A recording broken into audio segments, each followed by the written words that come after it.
Hello, everybody, and welcome to another episode of Crash Zoom. I'm Sammie Purcell, Associate Editor with Rough Draft Atlanta, and I'm here as always with my co-host Aaron Strand. How you doing today, Aaron? I'm doing good. I'm getting excited. I'm gearing up for another live show. This time back, it's the first time I'm going to be doing a live show in my hometown of Athens, Georgia. Got a heavy Athens, Georgia schedule coming up with playing the original 1954 Godzilla on August 7th, which is going to be fucking great. That'll be the first Behind the Slate live show out there in Athens. And then the following week, Withdrawal is having 2 screenings, all at my original art house theater, Sammie, Cine Theater in Athens. Do you have an original, your OG art house theater? No, because I did not grow up not growing up. I didn't have one sort of growing up. I grew up in the suburbs, like the AMC Parkway Point was where my parents took us to see movies, and where I still go see movies sometimes. But when I lived in Nashville, I would go to the Belcourt all the time. Shout out to the Belcourt. It's a great old theater. And that was the first time I feel like I was in a position where like I could walk to a movie theater that did retrospectives and stuff like that. So shout out to the Belcourt. Great little theater. So cool. Amazing. Mm-hmm. And it's like, it's spaces like that you can really you can watch your life grow, right. I think back to the very first time I ever went to a movie by myself was at Cine. And it was shortly after it opened, because it opened during my final few months of high school. So I was 17 years old. It was the summer before going to college. I think a lot of my friends had already started to leave, and I was like kind of a straggler in town. And of course, getting ready for this major life change. And I went and saw Anton Corbin's movie Control, the biopic about Joy Division. And I saw it by myself at 10 p.m. It was the first movie I ever went to by myself. It introduced me to the music of Joy Division. It did what music biopics should do, which is gave me a crash course intro to a fucking awesome band. And it was, I'll just never forget it. I mean, it kind of doing that really opened doors for me. And so, and I can think back to the last 18 years of going to that theater, time and time again. So it's pretty cool. Yeah. I have so many memories of the Belcourt specifically just because I could walk there for a summer. So it was I lived in Nashville over the summer and could walk, which was great. But it also meant I like horror movies and scary movies. And I have a really particular memory of going to see Green Room at I think it started at 11 o'clock at night. So I was walking home close to 1 a.m. and I was so freaked out. I have never been that scared walking home after a movie. Heart pounding, was jumping at shadows thinking they were Patrick Stewart Nazis. It was terrifying. Wow. Yeah. Wow. That's awesome. It was great. But if this is your first episode of Crash Zoom, welcome. We're so glad you're here.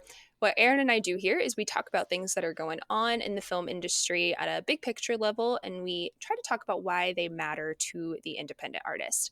And if you listen today and you like what you hear, please hit that subscribe button. You can listen to us on Spotify, Apple, or wherever you get your podcasts. You can also watch us on YouTube at Crash Zoom Podcast. Be sure to rate and review too. That really helps us out. But this week, we're going to dive into some news about indie film distributors. Super fun stuff. But specifically, we're going to be talking a little bit about A24, and then I know you wanted to hit sort of some other stories that have been percolating around the ether. But this is from... sorry. I don't want to talk while I'm clicking, so I'm open the thing. But, no, you're good. Yeah. So this is, I found this article in the New York Times titled, "Why Did the Indie Film Studio A24 Buy an Off-Broadway Theater?" So we're kind of going to start there. And I actually didn't know this. This apparently happened 2 years ago. A24 purchased the Cherry Lane Theater in Manhattan, and they've been sort of quietly transforming the space ever since. So it seems like they're going to focus on theater. So Cherry Lane is sort of an off-Broadway staple. So they're going to really focus on theater, but there's also going to be film, obviously, music, comedy, etc. I believe they're even going to open a restaurant and bar there. So that's going to be something that'll happen. And they've got some initial programming highlights sort of already set up. So there's going to be a film series curated by Sofia Coppola. There's going to be a one-woman show called We're from a comedian. There's going to be comedy, music, plays, a block party, kind of all all the stuff that entertainment entails. So not just focusing on film itself. And a few weeks ago, I think there's a lot of different ways we can kind of go with this story. But a few weeks ago, we talked about like that, I believe it was the survey of theater owners, and sort of talking about ways to sort of like elevate the theatrical experience. And obviously they were talking about film specifically there, but I do think this is definitely like a step in that direction from A24, at least, to like branch out and try to really like eventize kind of theatrical going, whether that means theater, whether that means comedy, whether that means film, a Sofia Coppola film series, if you will. So I figured let's start there. Aaron, what did you think about this article and this move from A24? Yeah, so there's a lot of history here to get into. First of all, we gotta shout out Cherry Lane Theater, an amazing theater. This theater has been operating since. Yes, of course. Okay. It's been operating since New York guy. It's been operating since the 1920s. It is the original off-Broadway theater. Like, I mean, that's what they claim. This place it's awesome. It's like there's like 170 seats in it. Like any sort of downtown theater space, you're going to have hits, you're going to have misses, you're going to have this like kind of wide across the board. But just incredible ambiance, incredible aura, as the kids would say. But Cherry Lane Theater was just like it was always a joy to go to back when I lived in New York. And always really interesting programming. So really, really cool. Now, yes, A24 with this private equity real estate firm, Taurus Investment Holdings, purchased the theater in 2023. Now, when I heard that news, I thought A24, who they have like pretty financially savvy ownership group who is like deep in the sort of private equity kind of world. I thought that A24 was associated just to like lend credence to this purchase. And I assumed that Taurus would then flip the holding like to somebody else later on, or like that this, I had a feeling that A24 was just kind of thrown into the deal to give some sort of artistic credence. So it wasn't just Cherry Lane was purchased by a private equity firm who's going to squeeze and extract every value from the real estate and probably like turn it into, something shitty. So it is a pleasant surprise to see this property and this institution be saved into the A24 portfolio. Now, on the other hand, like it totally sucks that independent institutions in New York City, but anywhere, are really struggling to keep their doors open. Iconic venues are not able to function because rent and mortgages are too high. The improvements it requires to operate a theater is the cost is just ballooning. It's never been harder to operate an independent performance venue, and audiences are not showing up in the same way they used to. That fucking sucks. We could talk. We could complain about that all day. I'm gonna try to keep it positive here, legitimately. And I think it is really cool that A24 has done this and is seeming to invest in this institution. Now, what does this mean in terms of A24's overall trajectory? I find this incredibly interesting. And in fact, I believe that it is a microcosm of where we are at our internet history, at the history of the digitalization of society. Okay. A24, for those who weren't around or just don't know the history, A24 was founded in 2012 by Daniel Katz, David Finkel, and John Hodges. They kind of launched this distribution studio right in the middle of that prosumer indie boom that began in the late 2000s and then kind of peaked in 2015 when we were like hit peak indie film. But what A24 did that was so smart, and it was really their original marketing exec, Zoe Bayer. I'm not sure how to pronounce her last name. But basically what she did as a sort of a good millennial marketer in 2012, she eschewed all the traditional distribution techniques of billboards and radio ads and TV ads, and they went just like hard into the memes. Like they marketed their films with memes. They marketed their films in an internet native language. Some could argue that the memification of their films actually influenced and maybe hurt creative choices down the road. But still, they were able to carve out a distinct personality of brand authenticity through their digital native marketing. And this was now 13 years ago. And so what's so interesting is to see how the culture has evolved to where it's no longer authentic to carve out a unique digital footprint because everybody has a digital footprint. And now maturing companies are going the opposite way and saying, well, how do we continue to ensure an authentic brand association in the minds of our core audiences? We need IRL, right? We need in real life spaces, places, third spaces, brick and mortar, whatever sort of buzzword you can apply to it. Right. That's where we're going to invest in order to retain our brand association with authenticity. Now, I think this is also happening at a critical moment in A24's history. Now, we've talked on this show about how A24's budgets are continuing to go up, right? They are now, A24 has eyes to produce $100 million movies. And in fact, right now, they have 2 video game IP properties that are in production with Death Stranding and Elden Ring. So they're sort of doing like art house IP. They're going to try to like ascend to the next echelon with art house IP. So they need to make investments like this to retain that brand association that they worked so hard to establish, because if they play their cards wrong, Death Stranding and Elden Ring will potentially they'll potentially buy their way into just being the next Lionsgate, which would be a disaster for them. Right. It's interesting you bring that up because you just kind of said this with at least like the digital marketing side, but I think one thing they've also done, and like I guess you can like quibble with this from an artistic perspective, but I think for them as a brand, like all of those movies feel like A24 movies. Like they cultivated like a very, I guess, succinct, like clear vision of like what an A24 movie is. And I think you're right. Like with something like Elden Ring, I'm sort of like, I don't know if that really like falls into what I think of as an A24 movie, you know?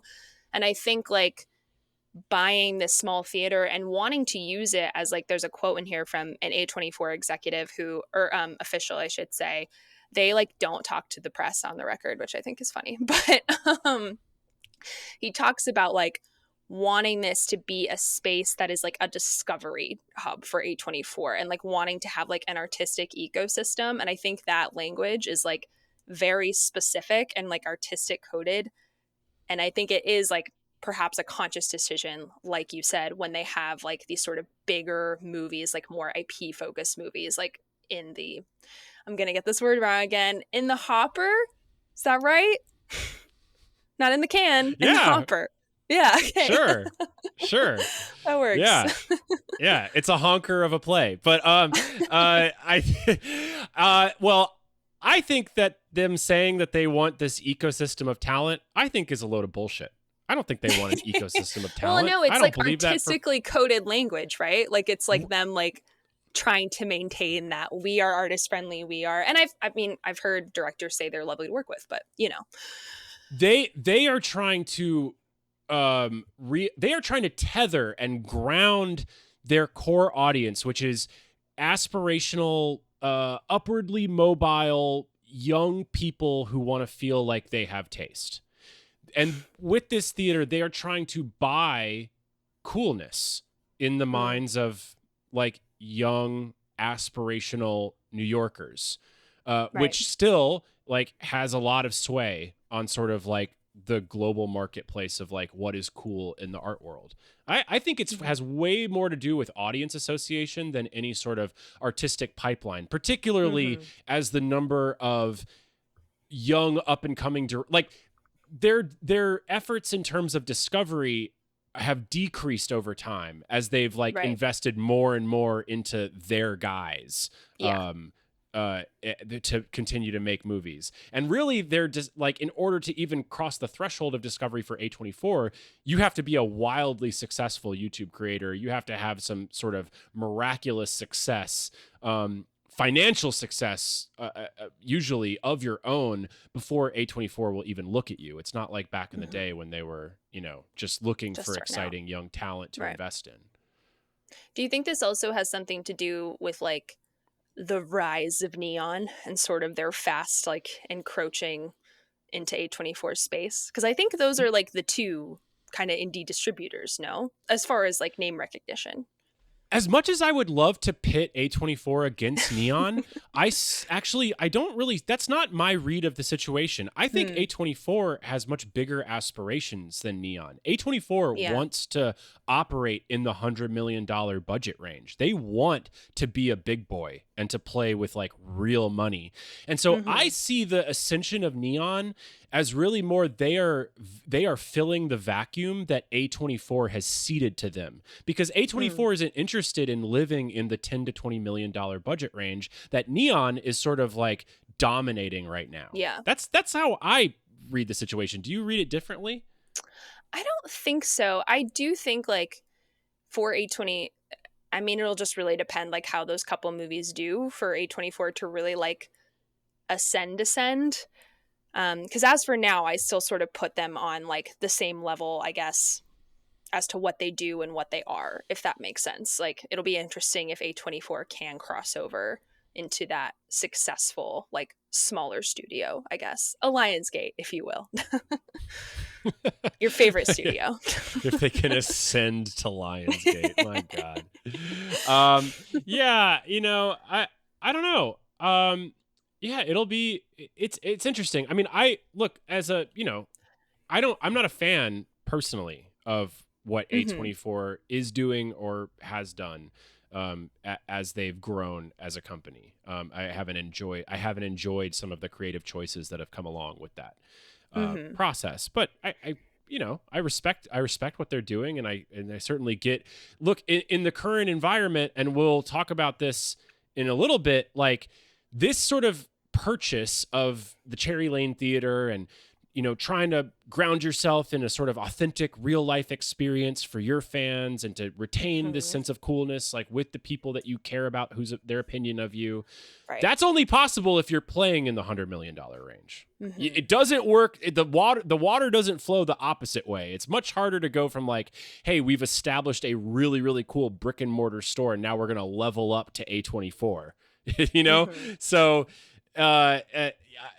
in that sense, like I that's why I'm excited about this purchase, and I do think it's cool because I do think that this will allow a lot of artists to make a little money, engage with audiences, and it will save a space that has incredible historical cultural value. And these are all things that I think are awesome. So I'm really excited by this, even though I recognize that it's symptomatic of like very depressing macroeconomic changes in the arts. I think it's cool that they did it, and I'm happy that they did it. Yeah. Do you want to switch over to sort of the Metrograph news? Because there is like a little A24 Neon connection in there, if you want to hop into that. Sure. Yeah. Do you want to lead us in, or do you have a lead in? I can. I can lead in. So there's another Indiewire little breaking news piece that came out, I want to say last week or a few days ago, something like that. So Metrograph Pictures, which is another distributor, it launched in 2019. It was kind of more focused on restorations and re-releases, but they'd recently kind of started pushing into new acquisitions in about 2024. But they are pausing all theatrical releases. So Metrograph Pictures is the distribution arm of Metrograph, which also operates a two-screen indie theater in Manhattan, and that opened in 2016. Indiewire, according to Indiewire, with those theatrical releases on hold, Indiewire understands that Metrograph is handling payments to third parties in due course as the distributor pauses business operations. So, hopefully, the people who are kind of disrupted by this will be okay. We'll see. But the kind of connection that I was talking about is this pause, I guess, comes as David Laub. I hope that's how you say his last name. Who's a former A24 executive. He was Metrograph Pictures distribution film chief. He was hired in February 2024, and he is now moving on over to Neon to serve as senior vice president of publicity and marketing. So fun little connection there. But yeah, let's dive into this Metrograph stuff. Yeah, so this is a great West Side, East Side little island of Manhattan issue. So Cherry Lane's over on the West Side. It's in the West Village, Greenwich Village over there. And on the East Side, on the Lower East Side, you got Metrograph Theater, which has long been one of the coolest art house theaters in Manhattan. Their programming excellent. Their and really their engagement with filmmakers, just in the last week, we've had Josh Safdie was there playing Heaven Only Knows. All the Factory 25 films are like doing a retrospective at Metrograph. This is just within the next couple of weeks and like what's come across my Instagram. Killer Films is doing their 30-year retrospective all at Metrograph. It's just like the who's who of kind of indie New York dope ass films.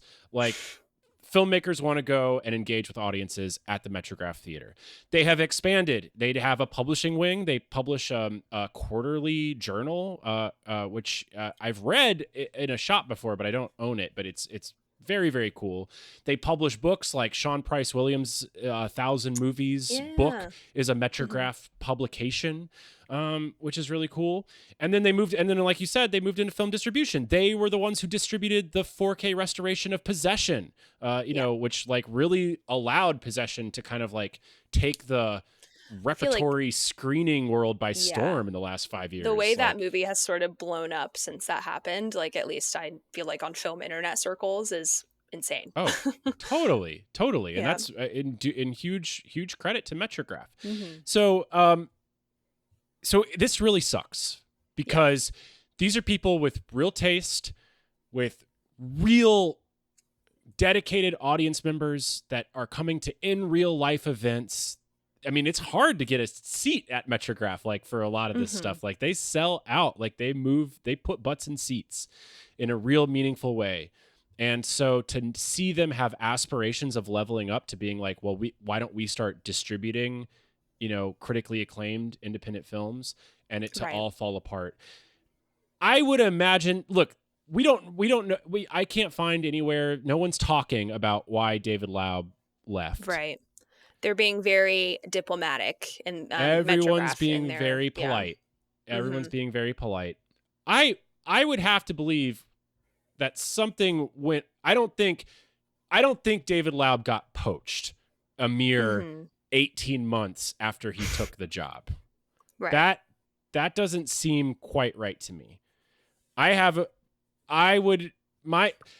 instincts tell me that things were not right under the hood, and David Laub basically, like, after 12 months of being in this position, is like, we either don't have the money or we don't have the ability to execute on the plan, and like, I got to get off this sinking ship. Otherwise, I'm going to be left holding the bag with the reputationally of what's about to go down here. Luckily, a lot of the like bigger films that they've picked up over the last year, I don't think are going to be affected by this. So we've got. No, I don't think so. Because India Donaldson's Good One already was released. Ryan Sloane's Gazer already was released. The two that were affected were Julian Colonna's coming of age film The Kingdom, which was meant to open this May, and Neo Sora's Japanese thriller Happy End. Both of those films have been returned to their sales agent. I think Happy End has a new U.S. distributor already. So at least one of them is. Yes, Happy End has found a distributor, and The Kingdom they haven't announced yet, but they're back on the market. So it's not like those films are being held in limbo. They did the right thing. But this is a very unfortunate development, because I was very excited about the future of Metrograph as like a new player on the indie film distribution circuit. And this speaks to what I had just alluded to in reference to the previous A24 story, which is that when you're operating on A24's level with that kind of cash flows, you can buy the Cherry Lane Theater. It's a lot harder when you're operating a successful brick and mortar theatrical outfit to then level up into the world of distribution. Well, I think it just shows like how it's I mean, like you said, such a difficult industry to get into. I mean, they announced when Lau was hired back in 2024, they announced that their aim was 10 theatrical releases a year, which I don't know if they even, I mean, it's only 1 year later and they didn't do that, you know? No, Like, didn't and that come doesn't seem close. like such a huge ask, but I mean, it's difficult. It's hard out here. But I mean, the it's theater is really still doing well as far as I can tell, but yeah. oh, the theater's From what crushing. you're I'm sure saying. all Yeah. yeah, the theater's awesome. Yeah. From all and they also have a little boutique streaming service as well, Metrograph streaming, Okay. which you can Mm-hmm. by all accounts, these other wings of the business are doing great, are Mm-hmm. profitable and are successful. We don't know what went wrong here. I mean, it could just Yeah. be that the theatrical look like A24 got in at the right time. From 2012 to 2015, these were indie boom years. This was like Right. big purchases at Sundance. This was like people actually going to see these movies in theaters. And now you're looking at the box office returns of these sort of critical darlings from the festival circuits. I mean, they're sometimes making like 30, 50, $70,000 on a Mm-hmm. theatrical circuit. Right. And it's And even really hard like, to survive. right. And I mean, A24, like you mentioned, like was 2012, but even like something like Neon was founded in 2017, and even just like 2 years earlier, you know, they've like found a way to somehow make it work, but still a little too late in the game, I guess, for Metrograph. Some of the other Metrograph employees from the distribution, Metrograph Pictures, have jumped over to a new company called 1-2 Special. Maybe it was simply just that Metrograph was spread a little too thin and just got over their Maybe. skis in terms Yeah. of career ambitions and or you know if in terms of ambition of impact of the brand, and they Mm-hmm. just weren't able to focus in the way that was required. So you still have companies that are starting. I'm excited to see what 1-2 Special does going forward. And there will be companies that continue to um, utilize the zero cost distribution system of the internet to engage with fans in an authentic way. We need it all, right? We need the brick and mortar spaces Right. that people are excited to go to. We need the places that are cool. And because movies are cool. So we need Right. all this stuff to operate a fully healthy ecosystem. That's why I find this to be overall like genuinely positive news. The good news is that like, we still have a Metrograph on the Lower East Side. Yes. And it The good doesn't news seem like is it's that going anywhere. yeah, the good news is that we have it. We now have the Cherry Lane on the West Mm-hmm. Side. There are companies stepping in to fill the void that Metrograph Pictures is leaving behind it. But all these things have to kind of figure some sort of awkward capitalistic way to work together in order for us to begin to build something rather than just like slow the precipitous free fall that Mm-hmm. indie film as a medium is currently on financially. Yeah. I'm really glad that you're here to like give us a geographical layout for all of this. You know, I don't know New York that well, so it's nice to have the visual. I try not to be my wife. God love her. She is one of those people that when you're in New York, like she loves like giving like New York directions and like tell oh like at this cross street or like oh this train goes here and it's like we weren't even talking about that. Oh man, gosh. shout out to Shub who's so Shout pregnant out. right now. Yeah, holding it down for us all. But yes, this is all sort of like very downtown tiny theater sort of stuff. Like all these theaters seat like 200 people. So Yeah. it's funny to see these big companies, kind of like living and dying by that. But hey, that's where the magic happens, and we gotta keep these things alive. But here True. in Manhattan and all the way in Everywhere. Athens, Georgia. So you should come out to Cine, full circle, bringing Bring it this back full around. circle. You got to come out to Cine, which is a beautiful 120 seat, 3-screen movie house to see Mhm. Godzilla and to see Withdrawal. Absolutely. Speaking of those two, nice plug there. Very, very smooth. Shameless plug. Have you been watching anything fun this week? Anything good? Oh, this week has been a little crazy. Obviously, I did the Harakiri screening last week. And Oh, I did just want to great. touch on that. Man, watching Harakiri in a room of 300 people hit Pretty cool. fucking Mhm. hard. Had you and thank you so much for coming. Had you seen it before? I have not. And it was so funny, you know, you do like behind the slate, like you do like your live podcast after. And I never want to talk just because, I mean, you know, I flub words all the time on this podcast. And I just feel like if I don't take my time to think about anything, it won't come out right.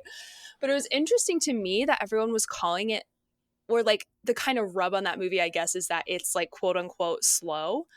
And I don't know if I agree with that at all. Like I thought it was like very deliberate. Like that is the word I would use, like rather than slow. Like the editing was so like harsh and like like you know, like so I just thought that was interesting that everyone was like it's so slow and I'm like I don't really think it is at all. But I had never seen it and I really liked it. Yeah.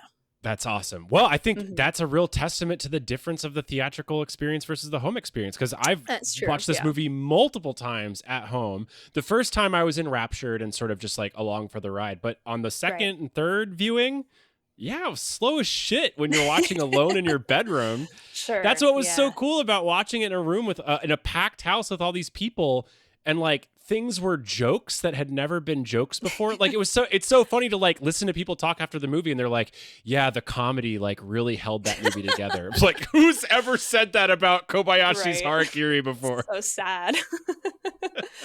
Or like everything that's like warm in that movie is like eventually turned to dust. Again, it's great. But yeah, I really liked it. It was wonderful.